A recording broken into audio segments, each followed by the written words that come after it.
नमस्कार, good news today में आपका स्वागत है। मैं हूं आपके साथ वैभव राज शुक्ला और रूस और यूक्रेन के युद्ध से जुड़ी तमाम खबरें आपके बीच पर लेकर आया हूं। 1 महीने से ज्यादा का वक्त अब गुजर चुका है। रूस लगातार यूक्रेन पर हमलावर है और उसके मिसाइल यूक्रेन के शहरों पर कहर बरपा रहे हैं। रोज नए हमलों की किश्त आ रही है, अपने साथ ही तबाही ला रही है। ना धमाकों का शोर थमता हुआ नजर आ रहा है और ना ही मौत का तांडव।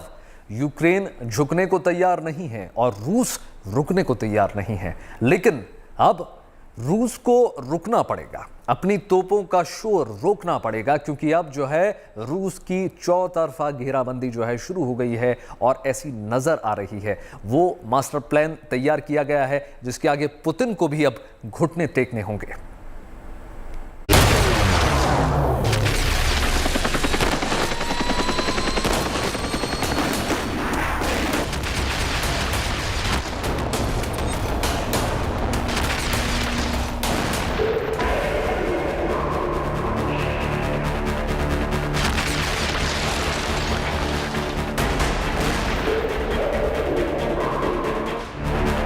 हर तरफ तबाही है,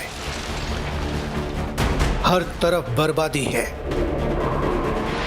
आसमान पर धुएं का गुबार है, शहर कब्रिस्तान बन चुके हैं और वहां मौजूद इमारतें खंडहर में तब्दील हो चुकी हैं। यूक्रेन में चारों तरफ जंग की त्रासदी दिखती है। 1 महीने से ज्यादा का वक्त गुजर चुका है, लेकिन ना तो रूस के हमले थमे हैं और न युद्ध का कोई अंत दिख रहा है। जहां तक इरपिन का सवाल है, जो कि कीव से लगभग 15 किलोमीटर दूर है और जहां पिछले 2 हफ्ते में भीषण संग्राम हुआ था दोनों फौजों के बीच में, यूक्रेनियंस और रशियंस के बीच में, वहां कल हमने विजिट किया था। फ्रंट लाइन तक जाना अलाउड नहीं है, लेकिन जहां तक हम जा सके हमें वहां रुक रुक के टैंक्स के फायर करने की आवाज़ आ रही थी, जो शायद रशियन टैंक थे जो फायर कर रहे थे, और इधर से यूक्रेनियन एंटी टैंक फायर की आवाज़ आ रही थी। शायद हैंड हेल्ड रॉकेट लॉन्चर्स थे एंटी टैंक, या फिर जेवलिन मिसाइल्स थी। तो वहाँ ये छुटपुट जो है इनके बीच में फायरिंग का एक्सचेंज जारी है। रूस यूक्रेन पर चौतरफा हमला बोल रहा है। रूसी मिसाइलें आग उगल रही हैं और यूक्रेन में कयामत जैसे हालात हैं। रूसी हमलों से आधा यूक्रेन तबाह हो चुका है, बाकी हिस्सा भी रूस के निशाने पर है। अब तक रूस और उसके राष्ट्रपति व्लादिमीर पुतिन को कोई नहीं रोक पाया। न इंटरनेशनल कोर्ट का आदेश काम आया और न ही अमेरिका के राष्ट्रपति जो बाइडेन की चेतावनी, न नेटो की धमकियां काम आई और न ही यूक्रेनी राष्ट्रपति जेलेंस्की की अपील का असर हुआ। ये सब कुछ होता रहा और रूसी मिसाइलें यूक्रेन के शहरों पर बरसती रहीं। एक तरफ बाइडेन रूस की सीमा से कुछ दूर पहुंचकर आग उगल रहे हैं, तो दूसरी तरफ हालात अब बदलने लगे हैं, क्योंकि रूस को रोकने का मास्टर प्लान तैयार हो चुका है। एक ऐसा प्लान जिसका मकसद है पुतिन की सेना को यूक्रेन की जमीन से वापस खदेड़ना। अमेरिका समेत दुनिया के 30 देशों ने इस एक्शन प्लान को तैयार किया है, जिसके तहत बुल्गारिया से एस्टोनिया तक नाटो की फौज हाई अलर्ट पर है। पोलैंड में नाटो सैनिकों का जमावड़ा सबसे ज्यादा करीब 1,30,000 है।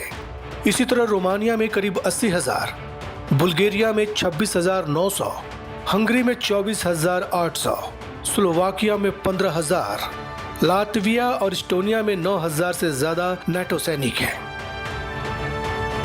दरअसल दुनिया के तमाम शक्तिशाली मुल्क के राष्ट्राध्यक्षों ने रूस के खिलाफ एक इमरजेंसी बैठक में पुतिन की सेना को यूक्रेन की जमीन से वापस खदेड़ने का प्लान बनाया। इस बैठक में सुपर पावर अमेरिका के मुखिया बाइडेन मौजूद थे, ब्रिटेन के प्रधानमंत्री बोरिस जॉनसन मौजूद थे, फ्रांस के राष्ट्रपति इमैनुअल मैक्रों मौजूद थे। एक तरफ नेटो की इमरजेंसी मीटिंग में यूक्रेन को सैन्य मदद पर मुहर लगी थी, तो दूसरी तरफ G7 की मीटिंग में आर्थिक मोर्चे पर रूस पर नए प्रतिबंधों का खाका खींचा गया। इसे आप यूं समझिए कि रूस की सॉलिड घेराबंदी हो गई है। जंग के मैदान में रूस को भारी कीमत चुकानी पड़ रही है, तो आर्थिक प्रतिबंध से रूस की कमर टूटनी तय है। सबसे पहले समझिए, G7 के वार से रूस का कंगाली के कगार पर पहुंचना तय है। दरअसल G7 में America, Canada, France, Germany, Italy, Japan और ब्रिटेन शामिल है। बड़ी बात यह है कि 1998 में इस समूह में रूस भी शामिल हो गया था और ये G7 से G8 बन गया था। लेकिन साल 2014 में यूक्रेन से क्रीमिया हड़प लेने के बाद रूस को समूह से निकाल दिया गया। अब G7 रूस पर नए प्रतिबंधों को लगाने का ऐलान करने वाला है। दुनिया की अर्थव्यवस्था में G7 की 40% हिस्सेदारी है। अब G7 ने आर्थिक मोर्चे पर रूस की बर्बादी का रोड मैप तैयार कर लिया है। हालांकि इन तमाम कोशिशों के बीच जंग अब भी जारी है। रूस आज भी यूक्रेन में तबाही मचा रहा है। 24 फरवरी को रूस ने यूक्रेन पर पहली मिसाइल दागी थी। अब तक लगभग 1 महीने से ज्यादा का वक्त गुजर चुका है। रूस के जंगी जहाज आज भी आसमान से मिसाइलों की बौछार कर रहे हैं। राजेश पवार और गौरव सावंत के साथ bureau report, good news today. तो देखिए, एक तरफ पुतिन हमलावर हैं, एक के बाद एक यूक्रेन के शहरों में तबाही बरपा रहे हैं, तो दूसरी तरफ अमेरिका के राष्ट्रपति जो बाइडेन ने पुतिन को दे दी है अब तक की सबसे बड़ी चेतावनी। जो अमेरिका अब तक सिर्फ धमका रहा था, चेतावनी दे रहा था, यूक्रेन को मदद का भरोसा दे रहा था, वो अमेरिका जंग के महीने भर बाद ही सही लेकिन जाग गया है। और ऐसा जागा है कि रूस की सीमा से कुछ किलोमीटर दूर आकर बाइडेन ने पुतिन को सीधे तौर पर चेतावनी दे दी।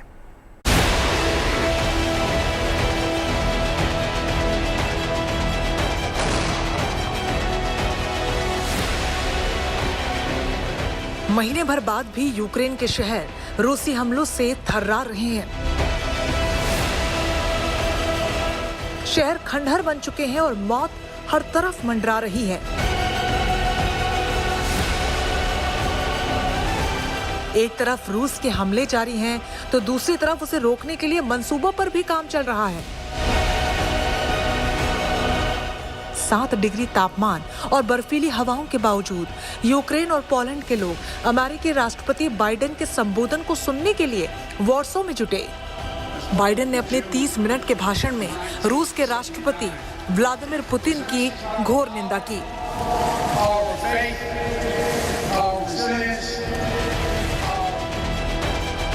जंग के मैदान तक आकर अमेरिका अब दहाड़ रहा है, पुतिन को ललकार रहा है।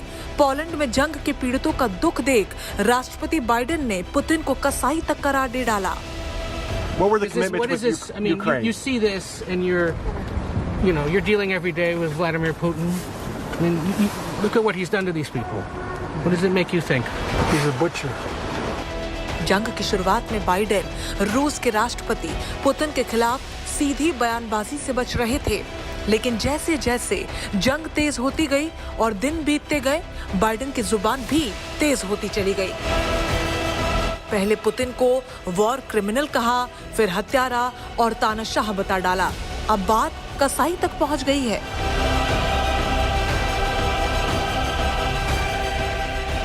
जो अमेरिका अब तक सिर्फ धमका रहा था, चेतावनी दे रहा था, यूक्रेन को मदद का भरोसा दे रहा था, वो अमेरिका जंग के महीने भर बाद ही सही लेकिन जाग गया है। अमेरिका यूक्रेन की सीमा के पास आकर बाइडेन ने रूस को सीधी चेतावनी दी है। उन्होंने कहा कि नाटो की सीमा में 1 इंच भी दाखिल हुए तो खतरनाक होगा। American forces are in Europe, not in Europe, to engage in conflict with Russian forces. American forces are here to defend NATO allies. The reason we want to make clear is their movement on Ukraine don't even think about moving on one single inch of NATO territory. युद्ध भूमि के पास आकर Biden रूस के खिलाफ plan बना रहे हैं। America का प्लान ए है रूस की घेराबंदी, तो प्लान बी रूस के खिलाफ सीधा एक्शन, जिसमें यूएन पीस फोर्स को यूक्रेन भेजना, रूस को दुनिया से अलग थलग करना, रूस को कंगाल बना देना। अमेरिका के राष्ट्रपति जो बाइडेन ने जो कहा, उससे पोलैंड के लोगों को कुछ उम्मीद तो जागी कि अमेरिका उनके साथ खड़ा है, और ये बहुत महत्वपूर्ण है। अमेरिका के सिपाही यहाँ तैनात होंगे। जो सहायता दी जा रही है वो तो अच्छी बात है, लेकिन उन्हें सैन्य सहायता की आवश्यकता है, जिसमें उनको लड़ाकू विमान भी चाहिए, जिनको टैंक भी चाहिए, क्योंकि रूस से लोहा लेने के लिए केवल शब्द काफी नहीं है। उनको इस समय अगर आवश्यकता है तो हथियारों की है, ताकि रूस से मुकाबला किया जा सके। युद्ध भूमि तक बाइडेन आए तो रूस की घेराबंदी भी तेज हो गई। नाटो देशों में सैनिकों की तैनाती बढ़ा दी गई। रूसी बॉर्डर पर टैंक मिसाइल जम गए। और अपने संबोधन के कुछ घंटे पहले बाइडेन ने पोलैंड में यूक्रेन के शरणार्थियों से मुलाकात की, उनका दर्द जाना, उनके जख्मों पर मरहम लगाने की कोशिश की और दुनिया के मुल्कों से यूक्रेनी शरणार्थियों की मदद करने की अपील की। अमेरिका के राष्ट्रपति जो बाइडेन ने यूक्रेन के विदेश मंत्री और रक्षा मंत्री के अलावा पोलैंड के राष्ट्रपति आंद्रजेज डूडा के साथ भी मुलाकात की। राष्ट्रपति बाइडेन ने पोलैंड में अमेरिकी सैनिकों से मुलाकात की, उनका हौसला भी बढ़ाया। जंग के महीने भर तक नेटो एक्शन में है। यूक्रेन के पास नेटो देश हुंकार भर रहे हैं। अमेरिकी राष्ट्रपति बाइडेन रूस को सीधी चुनौती दे रहा है।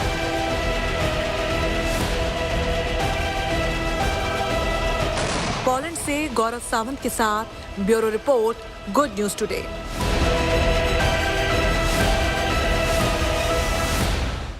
यूक्रेन में रूसी मिसाइल आग उगल रहे हैं। यूक्रेन में कयामत जैसे हालात बन रहे हैं। लगभग आधा यूक्रेन जो है तबाह हो चुका है, बाकी हिस्सा भी रूस के निशाने पर है। तबाही पर उतारू रूस ने जंग के 32वें दिन भी यूक्रेन के कम से कम आधा दर्जन शहरों को अपने निशाने पर ले रखा है। खार्किव से लेकर लवीव तक रूस की मिसाइलों से दहले सबसे बुरी हालात जो है इस वक्त मारियोपोल की है, जो अब यूक्रेन के हाथ से निकलता हुआ नजर आ रहा है। रूस चुन चुन कर यूक्रेन के अहम ठिकानों पर हमले कर रहा है। शहर वीरान हो रहे हैं, इमारतें मलबों में तब्दील हो रही हैं। लोग बस जिंदगी बचाने के लिए सांस ले रहे हैं, लेकिन ये जंग थमने का नाम नहीं ले रही।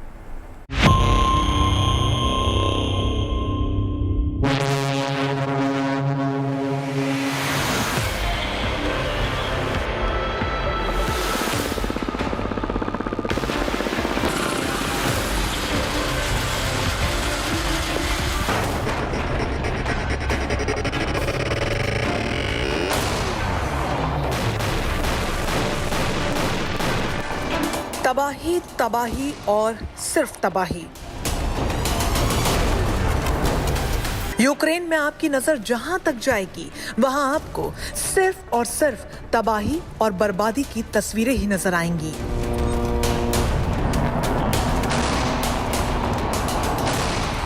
यूक्रेन के शबर कब्रगाह बनते जा रहे हैं और इमारतें खंडहर बन चुकी हैं। 1 महीने से ज्यादा का वक्त भी गुजर चुका है। रूस लगातार यूक्रेन पर हमलावर है। उसके मिसाइल्स यूक्रेन के शहरों पर कयामत बरपा रही हैं। उसकी तोपों से निकले गोले यूक्रेन के शहरों में तबाही की वो तस्वीर दिखा रहे हैं जिसको देख पाना भी अब मुमकिन नहीं है। रोज नए हमलों की किश्त आती है, अपने साथ तबाही लाती है। न धमाकों का शोर थमता है, न मौत का तांडव। यूक्रेन झुकने को तैयार नहीं, रूस रुकने को तैयार नहीं। यहाँ की लपटें, आसमान में ये धुएं का गुबार, ये जंग की त्रासदी है। ये यूक्रेन के शहर लवीव की तस्वीरें हैं, जहां रूस की ताबड़तोड़ बमबारी से तेल डिपो में आग लग गई। लवीव रूस के ताबड़तोड़ हमलों से दहल गया है। फायर फाइटर्स आग पर काबू पाने की कोशिश करते हुए नजर आए। तेल डिपो पर हमले से भयानक आग लगी, कई इमारतें ध्वस्त हो गई और आग इतनी भयंकर थी कि कई घंटों तक आग बुझ नहीं पाई।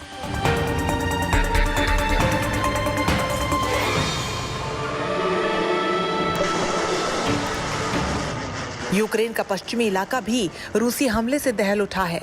हफ्ते भर बाद रूस ने लवीव शहर पर फिर से रॉकेट की बरसात कर डाली। यहाँ रात भर धमाके की आवाजें आती रहीं, सायरन गूंजते रहे। लवीव में 2 लाख से ज्यादा शरणार्थी हैं। रूस हमले से हर तरफ दहशत ही दहशत है। यूक्रेन और रूस के युद्ध के 32वें दिन यहाँ लवीव में खासा भय है। भय इसलिए क्योंकि रूस की तरफ से एक के बाद एक ताबड़तोड़ कई मिसाइलें और रॉकेट लवीव की ओर दागे गए, जिसमें एक बहुत ही महत्वपूर्ण ईंधन के डिपो में आग लग गई और कई लोग इसमें घायल हो गए। रूस के मुताबिक ईंधन का ये डिपो यूक्रेन की सेना को, टैंकों को, बख्तरबंद गाड़ियों को ईंधन सप्लाई करता था। यूक्रेन में अब इस बात का भय है कि पश्चिम के क्षेत्र भी अब सुरक्षित नहीं है और इसीलिए बड़ी संख्या में लोग अब लवीव भी छोड़कर पोलैंड जाने का प्रयास कर रहे हैं। रूस यूक्रेन पर चौतरफा हमला कर रहा है। रूसी मिसाइलें आग उगल रही हैं और यूक्रेन में कयामत जैसे हालात बन गए हैं। रूसी हमलों से आधा यूक्रेन तबाह हो चुका है और बाकी हिस्सा भी रूस के अब निशाने पर है। तबाही पर उतारू रूस ने जंग के 32वें दिन भी यूक्रेन में कम से कम आधा दर्जन शहरों को अपने निशाने पर रखा। खार्किव से लेकर लवीव और दूसरे तमाम शहरों को भी रूस के मिसाइलों ने दहला दिया। खार्किव में एक न्यूक्लियर रिसर्च लैब रूस के निशाने पर आई तो इरपिन में एक इंडस्ट्रियल प्लांट पर रूसी मिसाइल कयामत बनकर बरसी। मैं इस वक्त इरपिन से सिर्फ 3 किलोमीटर दूर हूँ, जहाँ इस वक्त रह के एंटी टैंक फायर की आवाज़ आ रही है, जो शायद यूक्रेनियन आर्मी जो रशियन आर्मी टैंक्सों पे फायर कर रही है। ये एक बहुत बड़ा मिसाइल हमला हुआ है आज सुबह। अभी तक यहाँ आग लगी हुई है। ये कोई इंडस्ट्रियल प्लांट है, काफ़ी इसमें इंडस्ट्रियल सामान बनता है। देख के हमें अंदाज़ा लग रहा है कुछ स्टील का, रबर का, कुछ ना कुछ इंडस्ट्रियल प्लांट था, शायद मिलिट्री यूज़ का था, इसलिए इसको टारगेट किया गया है। और सबसे बुरी हालत मारियोपोल की बताई जा रही है। मारियोपोल अब यूक्रेन के हाथ से निकलता जा रहा है। रूसी सेना लगातार आगे बढ़ रही है। मारियोपोल की ताजा तस्वीर में पूरा शहर खंडहर नजर आ रहा है। हमले पर हमले हो रहे हैं। अब तक डटी यूक्रेनी सेना के पैर उखड़ते जा रहे हैं और राष्ट्रपति ज़ेलेंस्की के सब्र का बांध टूटता जा रहा है।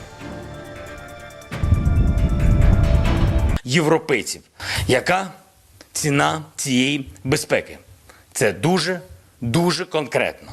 Це літаки для України, це танки для нашої держави, це протиракетна оборона, це протикорабельна зброя. Це те, що є у наших партнерів, що у них просто припадає пилом.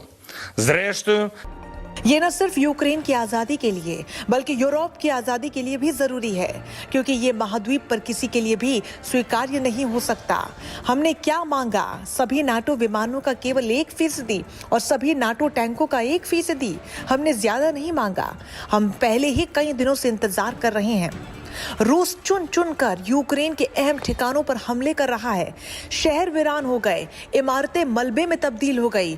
लोग बस जिंदगी बचाने के लिए सांस ले रहे हैं। बहरहाल ये जंग थमने का नाम नहीं ले रही। यूक्रेन तबाह हो रहा है, आम जनता पलायन कर रही है, आसमान से मौत बरस रही है, लेकिन कोई बीच का रास्ता नहीं निकल रहा।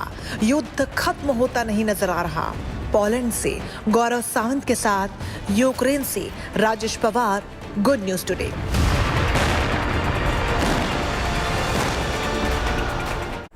हम सबको शायद यही लगा था कि जंग जो है बस कुछ दिनों की है, लेकिन महीना भर बीत जाने के बाद भी हालात नहीं बदले, बल्कि बद से बदतर हो चुके हैं। रूस ने पहली बार युद्ध में अपने सैनिकों के नुकसान के बारे में जानकारी साझा की। रूसी रक्षा मंत्रालय के आंकड़ों के मुताबिक पिछले 1 महीने में 1321 सैनिक अब तक मारे जा चुके हैं, जबकि 3825 घायल हो चुके हैं। उधर यूक्रेन में लोग पलायन को लेकर लगातार मजबूर हैं।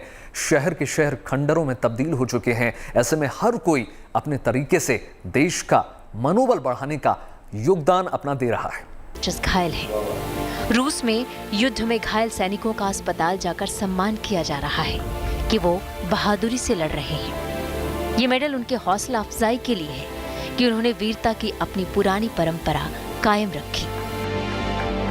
रूस के उपरक्षा मंत्री अलेक्जेंडर फोमिन ने कहा, славных боевых традиций наших детей. आप असली पुरुष हैं, असली योद्धा हैं, हमारे गौरवशाली युद्ध परंपराओं के वास्तविक उत्तराधिकारी हैं।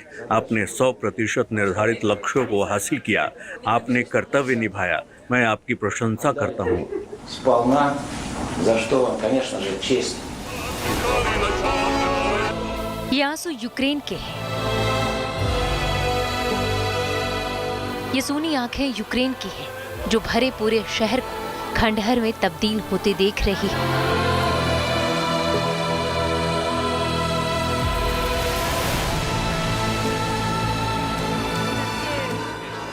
और ये गीत उन हजारों परिवारों के लिए 2 पल सुकून ढूंढने की कवायद है जो अपनों से बिछड़ गए हैं। इन नौजवानों ने यूक्रेन के ओडेसा में शहर के रेलवे स्टेशन के हॉल को ही ओपेरा हाउस के मंच में बदल दिया। यहाँ ये लोग पारंपरिक गीत गाकर इस इलाके में रह रहे शरणार्थियों का मनोबल बढ़ाने की कोशिश करते हैं। इनके गीतों में देशभक्ति गीत से लेकर यूक्रेनी लोक धुनों और डोनबास में रूसी घुसपैठ के साथ देश की हालिया लड़ाई का जिक्र है।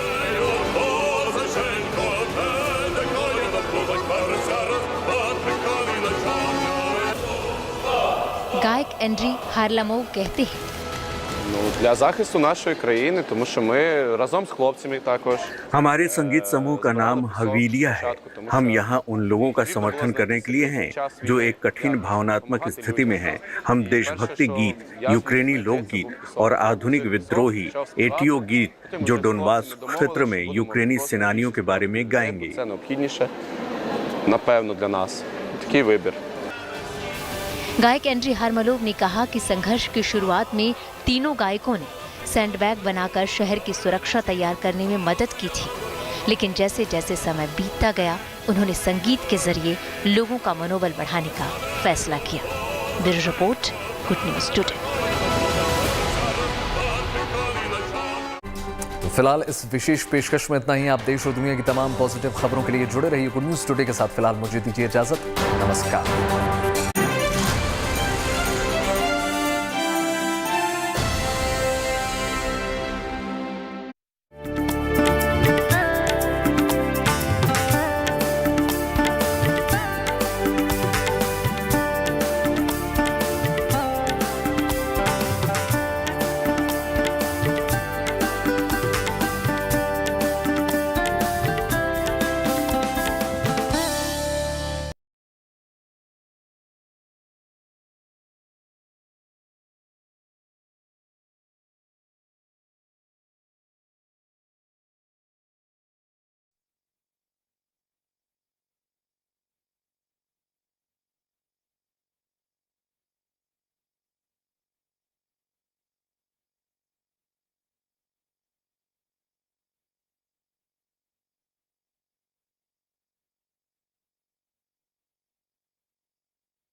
2 साल बाद भक्तों को मिली सौगात। 30 जून से शुरू होगी अमरनाथ यात्रा। जम्मू कश्मीर उपराज्यपाल मनोज सिन्हा ने रविवार को श्री अमरनाथ जी श्राइन बोर्ड की बैठक की अध्यक्षता की, जिसके बाद उन्होंने इस बात का ऐलान किया कि यात्रा के दौरान सभी कोविड प्रोटोकॉल का ध्यान रखा जाएगा। रक्षाबंधन के दिन यात्रा समाप्त हुई। बैठक में यात्रा को लेकर कई मुद्दों पर चर्चा की गई। कोरोना महामारी की भयावहता को देखते हुए श्री अमरनाथ श्राइन बोर्ड ने यात्रा रद्द करने का फैसला लिया था। हालांकि पवित्र गुफा में वैदिक मंत्रोच्चार के साथ बाबा अमरनाथ का पूजना जारी था, लेकिन श्रद्धालुओं के लिए यात्रा बंद रखी गई थी।